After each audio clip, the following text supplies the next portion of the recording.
safe streets, vibrant neighborhoods, successful business and commerce. These are things that make a healthy community.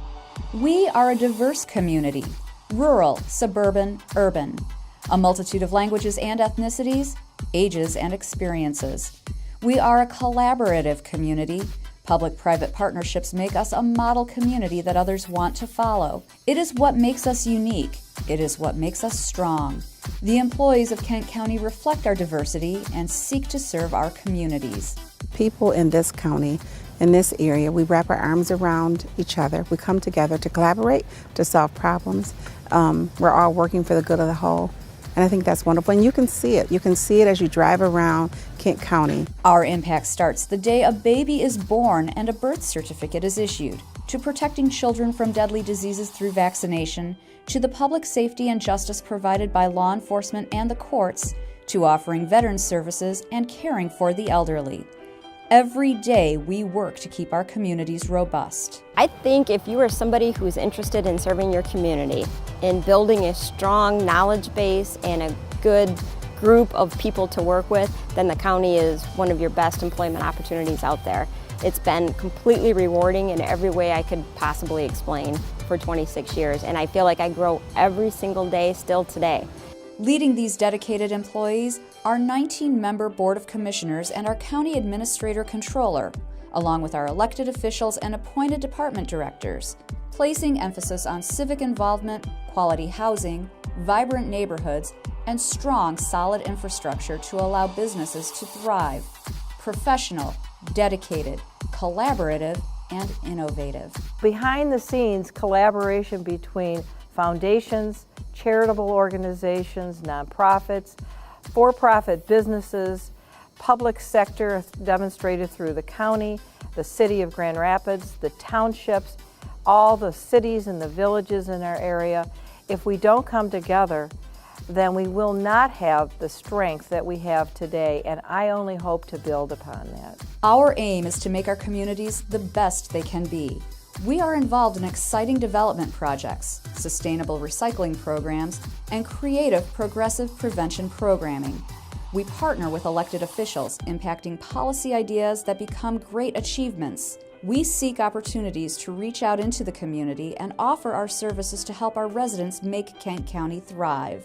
Our relationship is solid, both from a staff standpoint at the county level as well as the Board of Commissioners. And they understand what we do and the benefits that we can do for the community, and vice versa. We couldn't do what we do without the help of Kent County. While most of us are busy running our lives, Kent County's elected officials, administrator controller, and over 1,600 employees are serving the communities where we live our lives, so we can all have a place we are proud to call home. Kent County, its life well run.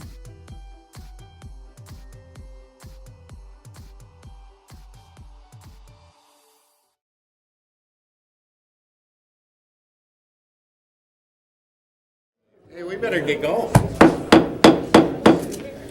So moved. Oh, wait a minute. Good morning, everybody, and welcome to the Finance and Physical Resources Committee.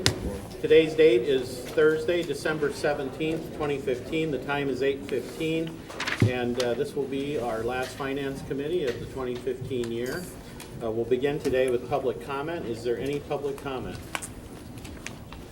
Okay, I see none, so we will move to a consent agenda. Is there a motion to adopt the consent agenda by Commissioner Vandermolen? Is there support? Support. By Commissioner Jones. Questions or comments? Vice Chair Hennessy. I would like to ask questions on the bid amount for the facilities management and doing the design and construction plans for our Kent office. Okay, and that's item C, so we will remove item C from the consent agenda. Is there any other questions or comments? Then we'll call the question to approve the consent agenda for items A and B. All in favor indicate by saying aye. Aye. Any opposed? Motion passes. We then will address item C. Okay, we have a motion by Commissioner Vandermolen and support by Commissioner Morgan. Vice Chair Hennessy. just would like, a little bit of conversation about, what this means in terms of our space needs going forward, how much it commits us. Okay, I'm going to ask staff, Cal, or Al, or Mary. Well, since they're going, well, let's see, so. Good morning, Mary. Representing several, and Al and I were just talking as well, and Cal, so I'll give it a try, and if I don't get to the sufficient level of detail for you, then we will bring up Al or Cal. But my understanding of your question, could you maybe repeat it again, please? Well, I'm not sure I can, but just to talk to us about this expenditure for the, architectural services and where we stand in How terms does of it our own fit into the- approvals of this new building that's being suggested. Sure. With the space needs study that was completed last year, one of the things that was identified was that we have overcapacity at one of our facilities. And so basically we have some additional space there that we're paying heating and cooling on. It's an aging facility, and so one of the opportunities that we have is to build a new building that would be right-sized and be more efficient going forward. As you know, we are negotiating with Kendall College of Art and Design right now. We're down to what I will call the lawyers, having some of the final discussions, and we're continuing to move ahead with them. At the same time, even if this doesn't go through, and we think it will, but if it doesn't, we still have to get a better handle on what that new facility would look like, some of the detailed plans, and we would have to get into the level of design that would allow us to have the construction drawings and the bid documents. So we're starting that process now. Eventually, we know that building is still oversized for us, and I think these plans would always be useful going forward in the future. It is our plan right now to bring all this detail back to you as we get it. We know that we don't have approval from the board to build the new building yet. We don't have the approval for the bonding, but we're pulling that information together. But we want to keep on a parallel path because we don't want to lose any opportunities that may arise as we finish our negotiations with Kendall College of Art and Design. Does that help? That's helpful. I appreciate what you're saying, but, we haven't really gone, we still have a space needs work study session being set up in January, and we don't really have ourselves committed, but yet to, approve the expenditure of $600,000 sort of puts us like, okay, you're going to throw away, or, $600,000 expenditure. I'm just having some trouble with the process and the timeline. Now I'm going to bring up Al to talk about that. Good morning, Al. Hey, good morning, Commissioners. Thank you for the opportunity to share a little bit more on this. Mary succinctly shared kind of where we're at as far as Kendall College of Art and Design and Ferris. We have essentially 128,000 square foot facility where our space needs study indicated that we could use something in closer to about 60-some thousand square feet. So when Mary shared that we're oversized, we're heavily oversized at 82 Ionia. It's a hard building for us to be landlords to. The county is in the business of being landlords. We have security contingent mandated for our types of services. So there's a multitude of reasons, as Mary shared. More of this will be coming to a work session in January, early January. But we need to commence along that parallel path that Mary shared with an architectural and engineering firm to keep moving along.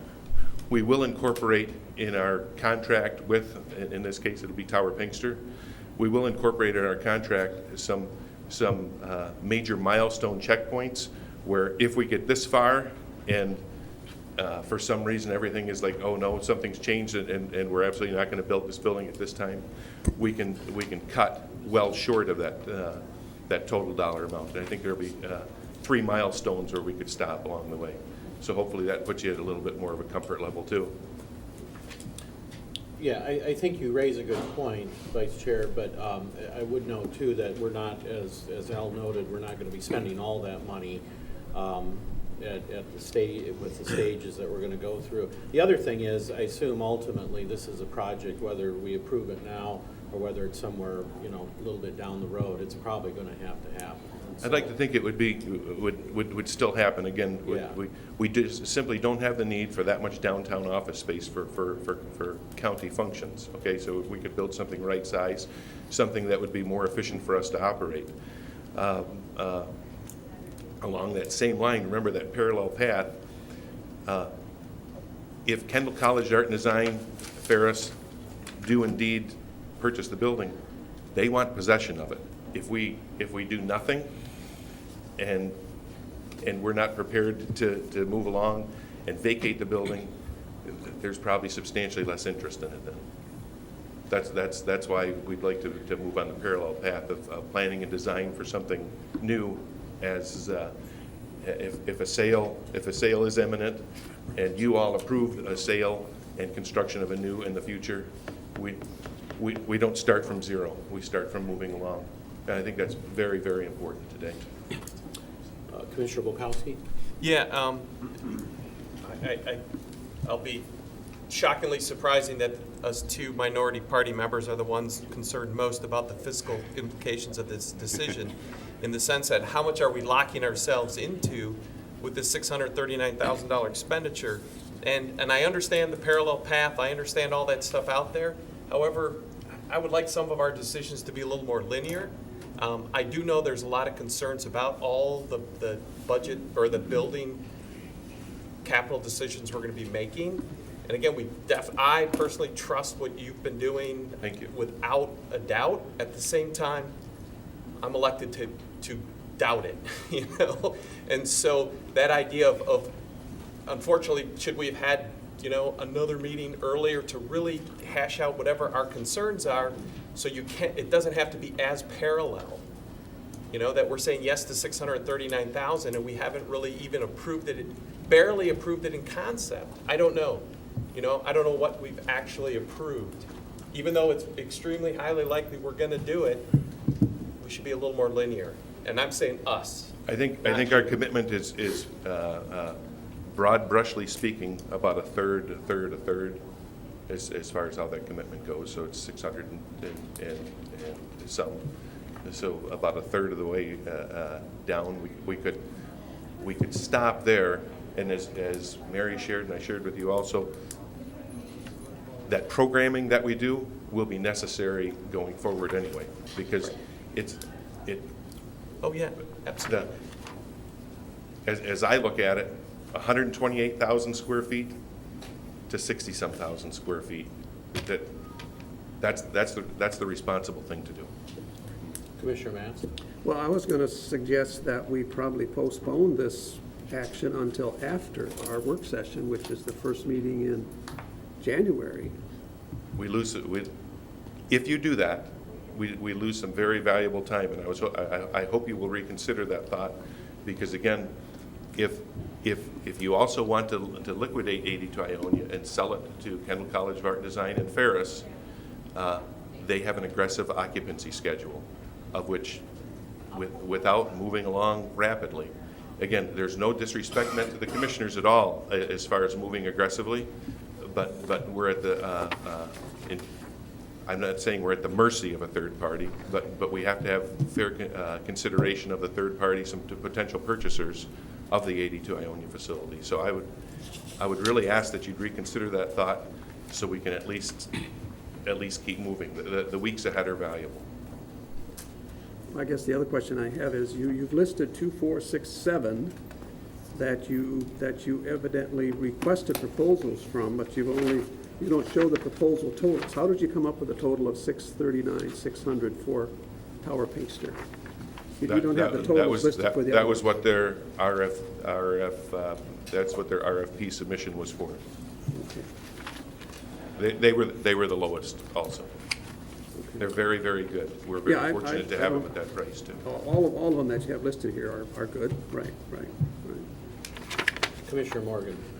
Oh, thanks, Mr. Chair. I appreciate the comments by, I guess, our two minority members. That's the first time I've heard that in a long time. But this went out through our bid process, and we've done parallel tracks before, haven't we, Al, as far as trying to move a project along and timing issues become apparent. Usually our timing issues are for our county needs at facilities where hey, this is going on, or this programming has changed, or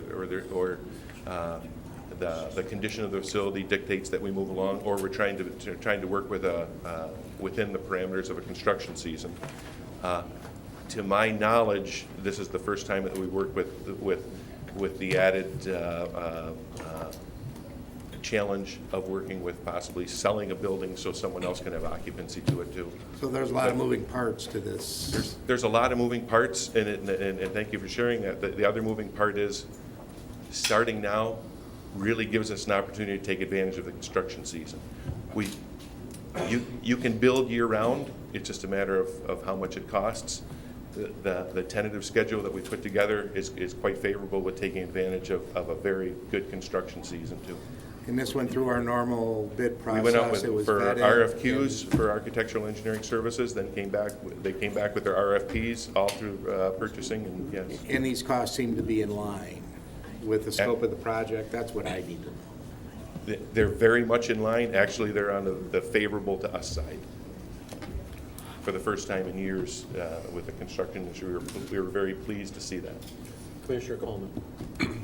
I would just add that I think the longer-term process, space needs, and I'll just express my unease with the size of the bond issue and having that conversation in detail, being very rigorous about our fiscal wisdom.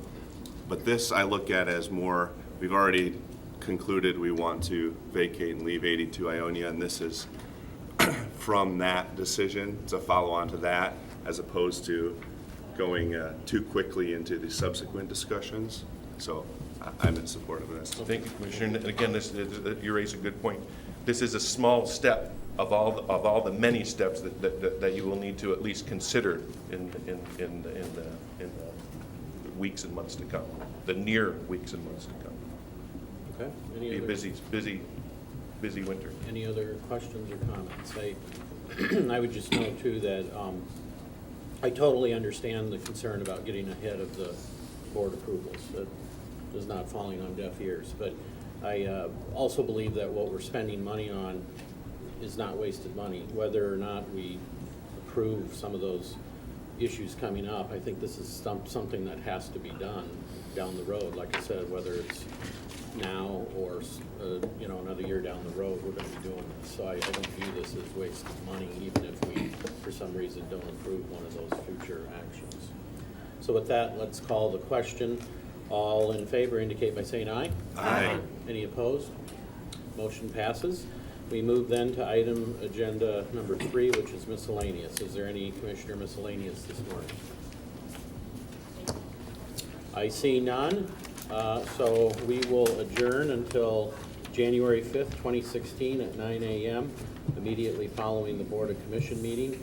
I think we are set a record for the shortest Finance Committee meeting in the history of the county. So we'll adjourn with that. Thank you.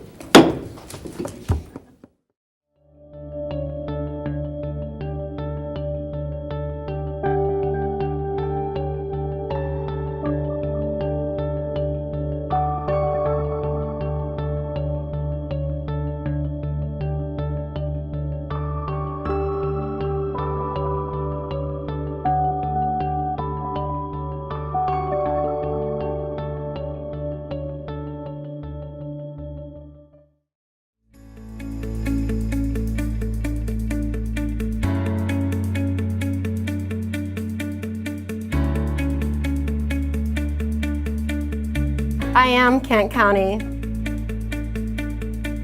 I am Kent County. I am Kent County.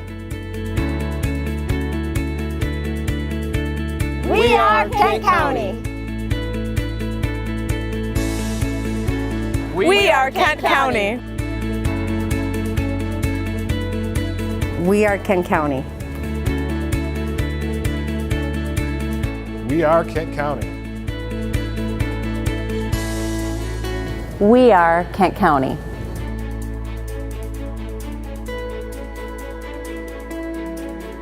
We are Kent County.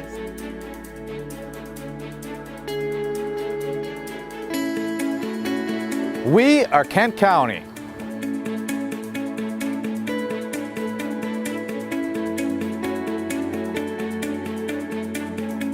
We are Kent County.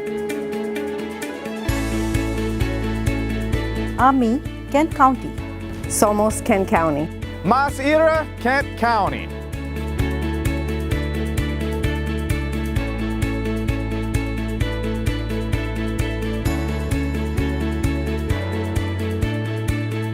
We are Kent County. We are Kent County. We are Kent County. Oh yeah.